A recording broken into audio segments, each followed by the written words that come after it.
Welcome to Making Light.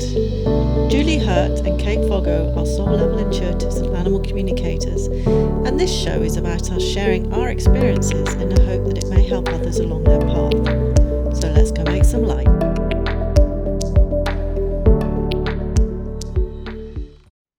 Hi, everybody. Welcome to this week's episode of Making Light. I'm Julie here. With me, as always, is Kate Foggo.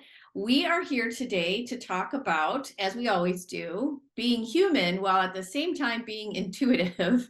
And today is a very special topic that's near and dear to our heart, and it's about being sensitive and how we've been labeled as sensitive throughout our lives, what that actually means, and how we navigate that. And I would even say how we embrace it now. Right, Kate? Absolutely. Yeah. So what brought this up for me was it's been nearly 6 months since I wrote my blog.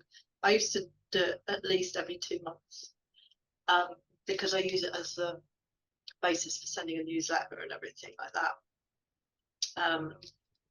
And I can't think how it came up, but it did come up about a highly sensitive person. I've been it's become a thing for me, I think, is what I want to say. Like, I think I was called sensitive as a child, but I guess I didn't parse that in the way that I understand it now, because my understanding of being sensitive meant that I was a crybaby pain in the ass. Whereas I suppose that's what people mean when they say it. Yeah. Whereas what I understand as sensitive, that is also true. Like but it's the understanding that actually that physiologically we're different, and that's the bit that, as I was saying in my blog, has really hit home for me in the last few months. I think is that I know it's a thing like everything else at the moment. And apologies to anyone who's read my blog because all these points are in it, but it's a thing now, like in the same way as being neuroatypical and all these, people have all these labels about narcissism, about victims and all of that, and sensitivity is one of them. And on the one hand, it's great. On the other hand, that really fucking annoys me because it completely undermines what it's like to be sensitive. Because again, you're just making it a thing, and it's like, you're just belittling it. You're just making it a label that people can choose to identify as, and it's like, I guess everybody has a choice to identify as they like. But I did a bit of research just because I was irritated. I can't remember what brought it up, but it is actually you're wired differently, and they recognize that now, because the community that we're in is sort of recognizing there's people that call themselves animal sensitives. Now, I don't know if that means that you are generally sensitive or whether it's just animals, but I now identify as a highly sensitive person, whereas when I first had counselling and the woman had suggested I was highly sensitive, and I read the book and I was like, yeah, agreed with all the traits, but then she'd gone into the whole childhood trauma, and I was like, whoa, enough, not interested. And I was like, and I just disregarded it after that, because that was before, obviously, I realized that all this is true. But at the time it was like, oh, fuck off, did you have to turn it into that? I was like scientifically trying to understand why I felt this way, but I didn't understand. And now I've probably still got the book somewhere, but now I would like to go back and understand the childhood element of it, because that's a question I have about this, which we can talk about later, and that is, do you become sensitive, or are you born sensitive? So can you describe what sensitive, or define what sensitive means even? So I think there's a number of traits. This isn't as much as highly sensitive person. So you can be highly sensitive to external stimulus, noise, touch. It's suddenly, like, even now I'm fucking 50, 55, nearly 54, I don't know. And I've known that I've been an HSP for at least 5 years, but it hasn't really sunk in. The last 3 years with Danielle's group, I've realised that even within the community of sensitivity, there is a scale, a spectrum, that's one. And as with everything else, I'm right at the top. And so I've realised now I can't wear earplugs when I'm swimming. It's one of the things that really bugs me because they hurt my ears. If I wear headphones on the plane after a couple of hours, I can't. I have to take them out because they hurt too much. I have real issues with goggles on my face. I have issues. I've told you that my hair gets sore. Like, I didn't realise that these are actually part of being sensitive. Your physical, I mean, I can read it all out to you, but you physically are a lot more sensitive. You have a lot more stimuli, so they're sensitive to smell. So there is an overlap with like the autistic spectrum where they are very sensitive to noise, sound, smells, things like that. So there is that. I don't think they're on the same. There is, I don't understand all the interplay, shall we say, but more acutely than the physical stuff is the emotional stuff, or being excruciatingly aware of what's going on, even if you don't understand it. Like, you physically feel when someone's in the mood, and you know that. So a lot of us are affected by our partner's moods, but so people like us, Gary has to walk into a room and I feel it, and I'm defensive and ready because I know that he's upset or angry, even if it's not directed at me. I know that he's angry or upset before he does sometimes, and that can also cause, because I get reactive to it because I don't react well to that sort of stress. So now I can see there's all these other aspects that make your life really difficult. So you're hypersensitive to what other people are feeling. You also visually, you're a lot more observant than most people. I've realised that my hearing is really acute, like really acute. I hear things that Gary doesn't hear. You're much more aware of your ambience, but your surroundings, just changes to it, stuff like that. So there's all these little things that all add up to being different, I guess. But because it's the same sense as everybody else has, but heightened to such a degree, other people think they understand it. And they think, oh, you just turn the volume up a bit, like, fucking deal with it. You're like, no, you don't. No, it's not like that. And this is what I've been learned the last few readings over the last few months, maybe a bit longer than that. I've had animals coming in really strongly, telling their owners, this is, I think, the first time when I really started, it's like you're reading and you just know stuff, and you're like, I have no basis. There's no images, nothing. I just know I have to tell this person something, and I don't know why. And I just open my mouth and come out. This is the first time I really just let go. I just went, you're a highly sensitive person. Your animal needs you to know that, because you think people understand what you're going through when you're being stonewalled, you're like being misunderstood by people, and you think this is your fault. And I'm here to tell you it's not your fault. They don't understand, and you cannot look to them for understanding. You have to learn this is you, and this is who you are, and you have to learn the coping mechanisms around that. And I'm suddenly going, where the fuck did that come from? And this has happened a few times now, and I'm like, okay. Wow. Okay, so this is one of the things I'm here for. Is it's taken me 5 years of somebody hammering a nail into my head for me to realize this is a big deal. This isn't just, oh, I'm a little bit different. It's like, it's a big deal, and it's not a complaint. It's like, but you have to learn to deal with it, and how you deal with that. And because it's got its plus sides. So that's what I think. What do you think? And where are you on that spectrum? I didn't realize there was a physical aspect to it too. So your research is finding that there's a wired, like almost like the pipes are open more in all of the physical sensations to a degree. I can read it out for you if you want. Do you want me to read it? Yeah, go ahead. Of course, I changed the page just before we came on. Yeah, because I'm curious. So there is a biological difference. Highly sensitive people are more aware of subtleties and process information deeply, blah, blah, blah. Highly sensitive person is someone whose brain processes all information very deeply, including emotion, thoughts, and sensory input. This makes them more physically sensitive and emotionally sensitive than other people, blah, blah, blah. But then the other one I read actually talked about how they tested it. external stimuli like your surroundings, the people you're with. Okay, I can't find the exact page, but yes, it is a neurological. I don't know, there's a difference. It's not a disorder. I don't know if it's called a condition. Yeah. But we actually process information. But they sort of say it's not so much differently, but it's like really, really deeply. So Yeah. what upsets some people will deeply upset you. Also gives you greater capacity, obviously, of joy and, you know, all the good things in life. Yeah. Yeah. Huh. It's just interesting to me. I guess well, first, I don't know if I've really thought about it. And I also think as I look back, you know, I was so interesting because what was I just doing the other day? I was writing about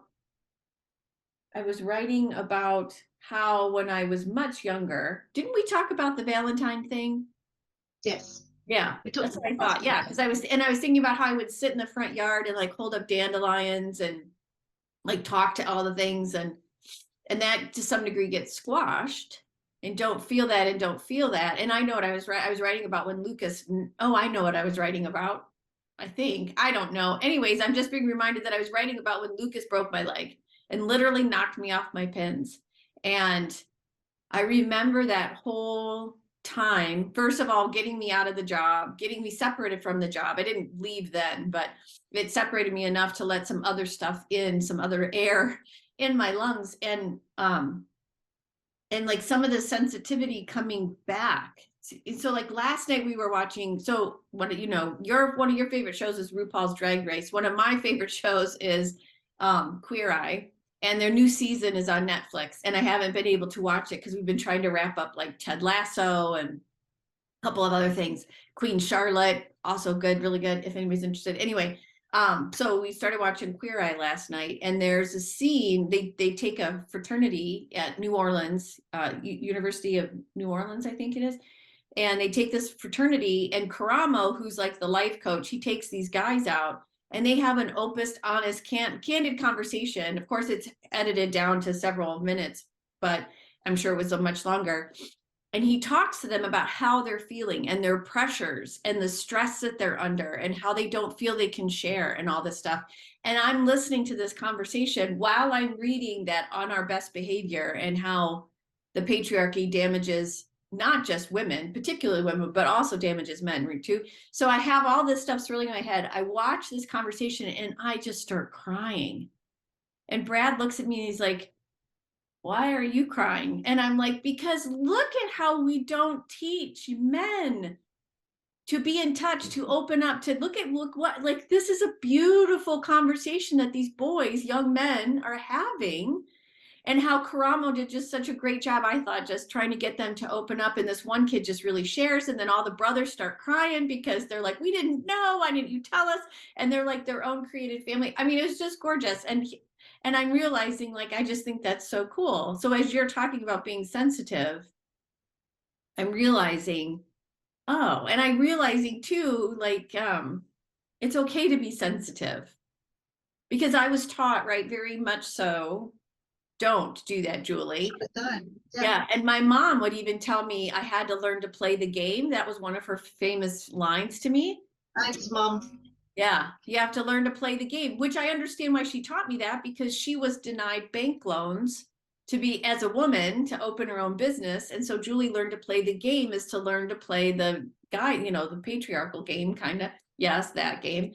And it's hard. We lose all of this. Yeah. There's so many factors in that, like the being the woman thing, because that's the other thing, because it's like I've seen about that conversation we'd had with Danielle a few months ago, and you know, one of the reasons why working with her was so pivotal for me was about being accepted for who you are, you know, and that's is because, and this is true of what we were talking about, corporate feminine, divine feminine and all that, you know, that's all shut down. And so you're a woman, you're sensitive, you know, so you cannot embrace the things that make you special because they don't fit in with how the world is supposed to be. Yeah. You know, so you're saying that about your mom, and so this is yet another thing where it's like we're being suppressed, and it's finding out balance. Go, actually, these are the qualities that make me marvelous. These are the Yeah. qualities that I excel at. These are the things that make me such a special person. And Yeah. it's finding a way of going, you can get a job, like, you can get a job that allows you to be all these things. No, they're not 10 a penny or whatever like that, but all these things do exist, but we're just shut down for all supposedly the right reasons. You'll never get a job if you behave like that. You'll never be able to, I think my mom used to tell me that I would never have any friends if I wasn't good at sport. I know that's not quite the same thing, but like, what a damaging thing to say to a child who was shit at sport. I wasn't shit at sport, I was just busy doing other things, probably looking at insects in the dirt or whatever. I just, who wants to run? Like, fuck that, I want to do other things. Yeah. So there's all these things, and they try and shut you down and shape you, like the whole. See, I'm with you. I'm quite a conversation like that, because I think of like schooling and how we bring up children right from the very beginning is all about making them conform into a particular type of person that nobody is fucking happy being. Right. Nobody. You Yeah. might have a few years as a yuppie in your 20s where you think it's fucking great to drive a BMW and act like a cunt and make lots of money, but it's not going to last. No. Like, there's very few people who manage to sustain that to a level of, this is a deeply satisfying life I want to lead. Yeah. And that's really what we're shaping everybody into be, to either be a servant essentially one way or another, or a cunt leader. Like, Yeah. what about all the people in between? Where do we all fit? I know. And that to me is like this, we've talked a little, I think, about this disconnection from nature. And I think there's nature, trees, fawns, all these things running around, right? There's also our true nature, which this sensitive, empathetic, emotionally driven being that we are, that's our true nature. And when we disconnect from all of that, and the reason why we're here, and the reason why human beings are here as divine beings having human experience, is for the divine to experience emotion and sensitivities, this type of thing. So when we shut that down, we begin that disconnection, not only from nature and our true selves, but also from the divine. I don't know where that just came from, but but it's like, and that's the thing about being highly sensitive as well, is that our appreciation of beauty and of nature is much, much greater. And these are the things that, this is what life's about. Yeah. This is what it's all about. Be interesting. I was trying to think, why does this all sound so familiar? And it's because it's echoing what we were talking about last week about the divine feminine thing. And there are cultures where being sensitive and empathic and in tune with nature, they were revered, in the sort of more ancient cultures, I'm assuming, where they're probably people who think of witchcraft and stuff like that, but all that intuitive stuff, but that was all part of it. There was something else I was going to say, that was it. That highly sensitive people are always also typically really, really, really close to animals. I can't remember. I think it's just because animals take. I can't remember all the reasons.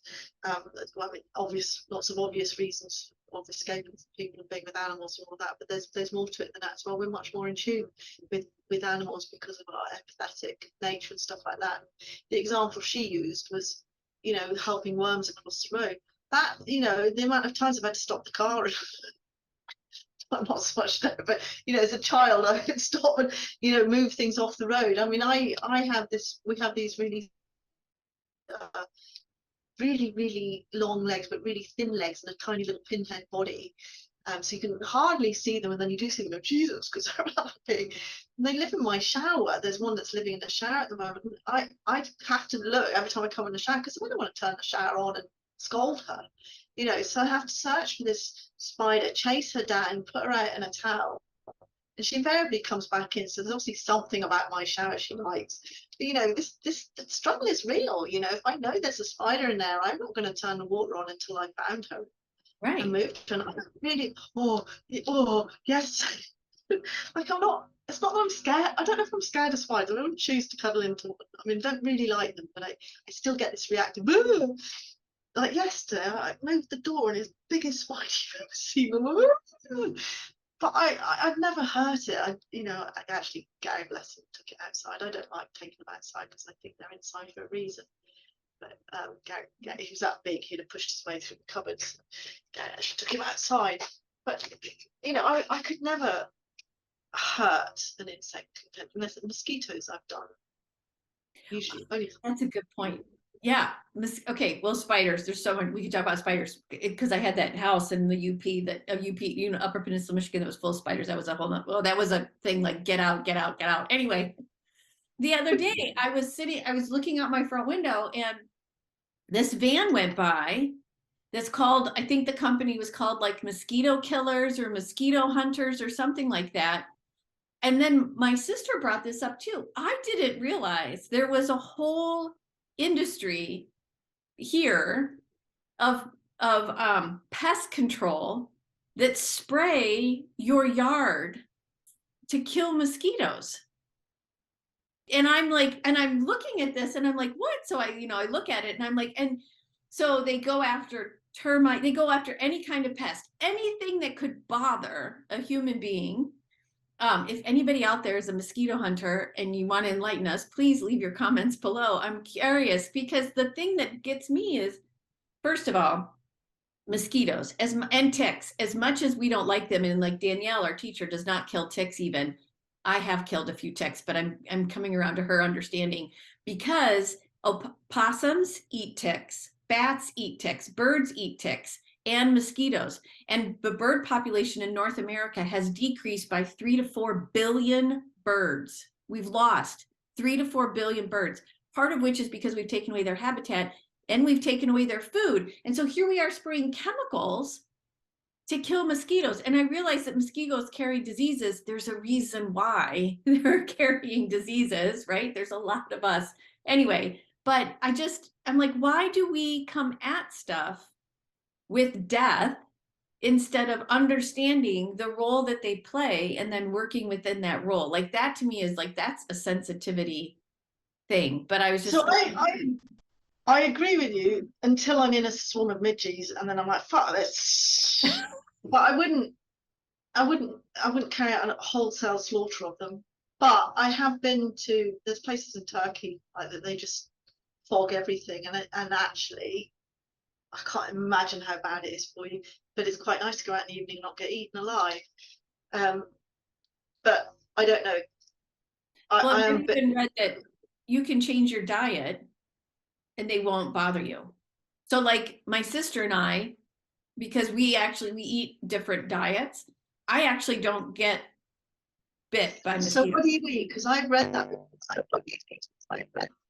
I eat a lot of whole foods. I'm much more plant-based now than I was when we went to Alaska, but very much whole foods, a lot of garlic, and a lot of, my husband loves onions, which I don't, only because I can't then let the dog eat the bowl afterwards. I have to be careful, but a lot of garlic. And I've read too that if you really use garlic in your diet, you actually don't get bothered because you don't smell anyone ever. Well, I mean, every now and then I'm not saying I don't ever. No, I just mean people don't come near you either. Well, and that's sometimes fine with me. I'm just saying. I used to eat a lot of garlic because I knew there was something, and it's funny how, and I think people change, because when my dad was alive, he always got bitten. But when he died, now my mum gets bitten because dad's not there. And I used to be bitten a lot, less so now, but not this Monday, but last Monday when we were up at Lugnaig, it was midges, and it was all, we all had to just go home after it swum, because they're just everywhere. Yeah. So I do then get my spray of death out at that point, I'm afraid. Yeah. What are those? Are those like little black flies or something, or what are they? They look like fruit flies almost. Like they look really harmless, but they hurt. They're just clouds them. And it's funny what you said about the birds eating. I do love in the evenings watching the chickens, because they're literally just snapping them out of the sky. Yeah. I am a bit of a hypocrite, but I do, it's about finding a balance, isn't it? Yeah. And I feel like we're out of hypocrite. What did you just do onto your house? Do what? What did you do onto your house? What, for the mice and me? Yeah. I encapsulated the crawl space. Okay, you didn't put poison down for the mice. No. I had live traps. Oh, we had live traps. So and because of you, I would go down and check many times. Not humane unless you check them. Exactly. and then and release them out into the preserve. Although at first I was releasing them in the backyard and you could hear them make a beeline back for the house. So I would go out to the preserve in the middle of the night and let them go. And then what else was I doing? No, I was just doing live traps and then trying to figure out where they were coming in from, which we think they were coming in from the crawl space, which is underneath me. So then I did research and you can encapsulate it. So we encapsulate it. As I was gardening last weekend, I did find how the rocks over here had been moved. And so Brad's just going to go back through and just make sure that that's sealed up tight. But when I realized where they were in the house, which was, there's a room over there and it's a storage room, and someone, Brad, had left a candy, unbeknownst to me, in a filing box. And so not only had they found the candy, because that was my clue, they actually left the candy half eaten for me in a place where I would see it. And I'm like, oh, there you are. And then I realized this box that had been full of papers and mementos for mostly of Brad. There was just like all this shedding coming up out of it. So in the middle of winter, I just picked it up and moved it to the garage. We're just going to put it in the garage because I'm not touching it now. And I know it's got a lot of feces in it. So I'm just going to blame for it. So this past weekend, I finally went through that box and Brad had a lot of like old photographs, old family photographs. And that's where the nest had been, because they took all this paper and they shredded it and they made this little nest. So the nest is gone, had been gone, live trapped. I think we're good. I think we're good, encapsulated. So yeah, but I didn't have to kill a single one. I don't think I killed any. I might have accidentally, but I'm not. Yeah, I'd never do it intentionally, but I try not to dwell on it. I have squashed spiders by mistake. Like if a spider climbs on me and I go yeah, and squash it, which I have done by mistake, I wouldn't do it intentionally. I don't like them though. I mean, no. I'm scared shit. I just don't. It's not even that I think life is sacred or anything like that. I'm just too soft. I always think It's not. they have. It's no grand. I don't have any grand feelings about the sacredity of sacredness of life or anything like that. No. I guess I don't know. I just think like when the spider's really big, that shit freaks me out. When the spider's small, I'm like, oh, like in the corner, like up there or whatever. And I'm like, oh, thank you for being here. I appreciate your work. Nice work. Or like, I'll tell them ahead of time, hey, I got to clean up your debris here. So just move out of the way and let me get in there with the little vacuum and clean up all the carcasses and whatnot. You got a little vacuum. I've got like a little, like, it's a vacuum, but it's got like the little nozzle on it that I can just get real pinpointy. So I do that. But boy, those big ones, those freak the crap. If I can catch them, great. If I'm not comfortable catching them, I sick Brad on it. And then I walk away because many times he's not able to catch them and he just gets upset and kills them. Oh. I know.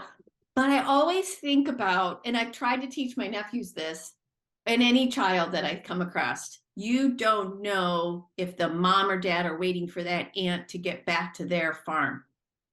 So don't take out mom or dad. You have no idea who's waiting for them. Let them go back to where they've come from. Oh. And I try not to kill them. I try not to. That's really bad. Flies are another flies. We've got hundreds of flies. I don't mind. Well, they're just noisy. Then they wander off. So back to sensitivity. Yeah. Yeah. It's a blessing and a curse. Say what? Well, blessing and a curse. Yeah. Yeah. I do think though, I'm just going to throw this out there. I think sensitive people are here to help those that aren't sensitive get resensitized. I'm just going to put that because I think that's part of why, and I'm not trying to say this from like an ego perspective, but I do think that's part of why intuitives are on the rise, particularly among our, those in our culture, because many of us were stamped out back in hundreds of years ago. I just think it's on just to help. We're all trying to ascend. Ultimately, if the species of human Homo sapiens is to be saved in any way, I think that's part of what we're supposed to do. Again, that sort of rings true with the feminine, that in being more accepting of our own traits and making it, because apparently 20% of the population is HSP. I do not do not believe that. And I just did their test, and it was 12 questions. That is not enough, and they were quite vague. So it's enough to show that it's enough that not vague, but they were quite mild in terms of defining it. And it said if you have 14 out of these 21 questions, your HSP 22 questions. I mean, I did 21 questions, 21 answers, yes, but there's no matter of degree. It was just like, do you get upset by this, and do you find this stressful, and do you know? So it's quite vague in that sense. So I don't believe that. That's unfair. I believe whatever scale I'm on is not 20% of the population, because there would be a lot more understanding of it. I mean, that's quite a high percentage, I think. You were saying that doesn't take into account other cultures, and that's true, because I don't. Right. I was saying that if there were other cultures that are much more sensitive than white, European-based, Caucasian cultures, then it perhaps evens it out. The other thing, though, is that it could be 20% of the people taking that test are in fact sensitive. The thing is, because you said if that was true, there'd be more understanding. That would require a discord or a conversation, a discussion that could be heard and could be encouraged and allowed, which if you look at who owns the larger scope broadcast channels of what information actually gets out there, predominantly owned by those who are not sensitive. So in order for people to have an understanding about sensitive people, you actually have to have conversations to bring that enlightenment about. And if those channels aren't available, it ain't happening. And they're not. Right. Because the news is all geared towards the absolute opposite of a sensitive person. Exactly. It's supposed to make us totally afraid to go outside, which it's very much succeeding in that regard. Well, I think that was one of the questions. Do you avoid violent movies, and do you avoid dramatic news stories? Yes, yes, much more so now than I have before. I don't like horror films. I've never watched them. No, I think the last Sparkle easily, that was another one.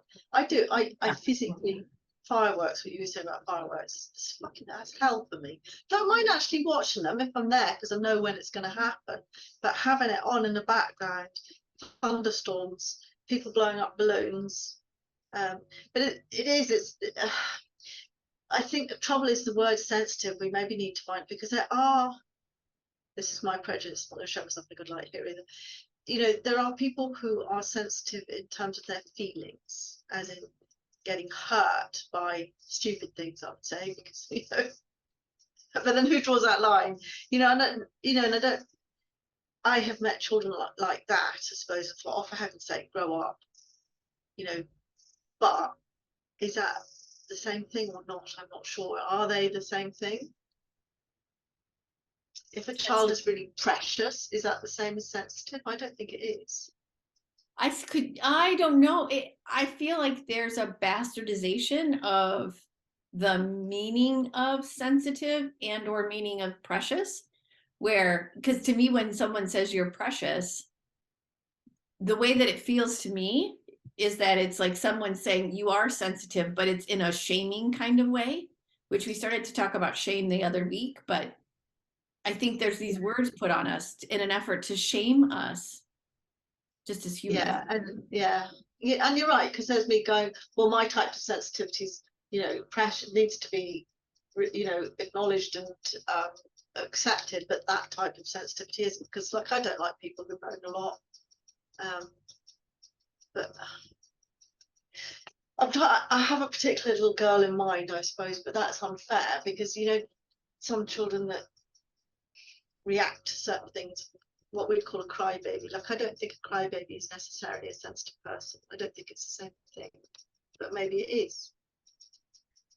It can be. I think there's a possibility it can be. I can see where it's also a way that the child has learned that that's how.